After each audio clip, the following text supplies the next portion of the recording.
हरिओम. आज सोमवार 27 मे 2024 वैशाख शके 1946. सद्गुरू ब्रह्मचैतन्य गोंडोलेकर महाराज यांच्या प्रवचनाचा आजचा हा भाग. निरभिमानी परोपकार ही भगवंताची सेवाच. प्रत्येक मनुष्याला परोपकाराची बुद्धी असणं अत्यंत जरूर आहे, पण तो कुणालाच शक्य आहे, कुणी करावा याचा विचार करायला पाहिजे. ज्या शेतात पाणी भरपूर पुरून उरत असेल त्याच शेतातलं पाणी बाहेर टाकता येतं आणि ते हितावह पण असतं. इतर शेतांच्या बाबतीत ते होत नाही.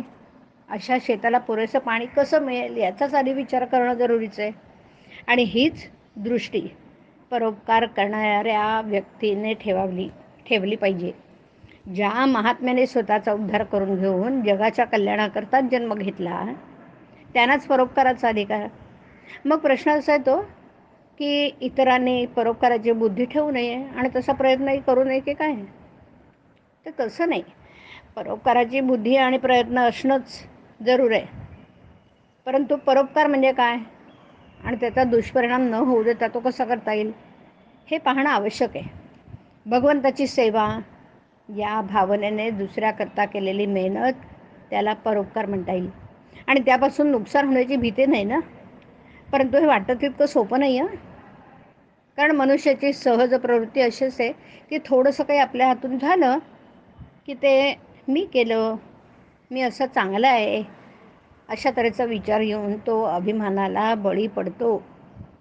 सबब ज्या वेळी दुसऱ्याकरता काही करण्याची संधी मिळेल त्यावेळेला तिचा फायदा घेऊन मनाला अशी शिकवण द्यावी की देवा, तुझ्या सेवेचा लाभ मला दिलास, ही माझ्यावर कृपा झाली आणि अशीच कृपा ठेवून आणखीन सेवा करून घे.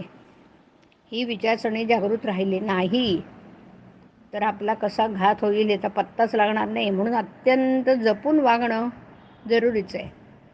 परोपकार याचा सरळ अर्थ उपकार म्हणजे दुसऱ्यावर केलेला उपकार.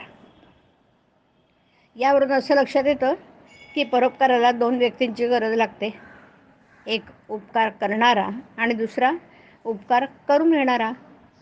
जगातल्या सर्वसाधारण व्यक्ती पाहिल्या तर आपल्या स्वतःवरून असं दिसतं की मी एक निराळा आणि प्रत्येक व्यक्ती आणि वस्तू मात्राकडे सर्व जग निराळं.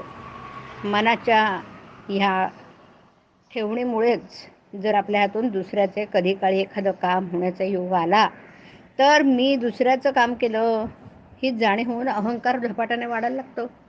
आणि म्हणून परोपकाराच्या बाबतीत अत्यंत सावध राहण्याची सूचना सर्व संतांनी दिली.